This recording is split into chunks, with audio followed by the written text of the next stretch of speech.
gift Ostalo Siziba ayo munoziva ndo vakomana opposition ayo ipapo vakanganisi Ostalo Siziba hakanga kuma supporters ake Ostalo Siziba ipapo haiti mistake ndotoona kuti muzara nezuro ayo akanga ari mubulawayo ava vakomana ava avamiri tsadapinda mashoko aya anyora panapa paendo pake anoti bva subscribe like otina on the bell icon ndinapinda paendo pake onyora achiti in Bulawayo we gather to celebrate the life of Zodwa Davengwa, the late wife of renowned Zipra Intelligence Supremo Tumiso Davengwa. This afternoon at the memorial in Ndabazinduna, friends, family, politicians, and Africans have come together to honor Mama Zodwa Kumalo Davengwa's contributions to our nation.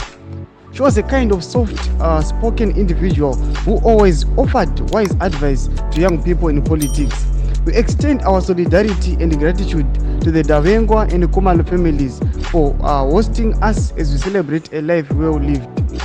We have to build on the legacy of these who have come before us and complete the unfinished business of the liberation struggle. Ndo mashukano yatagwa panapa na Ostalo Siziba achiti aiwa tinofana kuva respect kuti ndo vakaita kuti tive zvavari, ndo vaitisimbisa panhau dzepolitics, ndo vaitiudza, ndo vaitipa mazano nyangwe zvavo vava the late but tinovarangarira. Mashoko Ostalo Siziba anodzokerazve kune vanhu aiwa vakavaita kuti vave zvavari. Tiudze mafungiro enyu pine comment section medu, musangano subscribe, kulike, chinotina on the bell icon.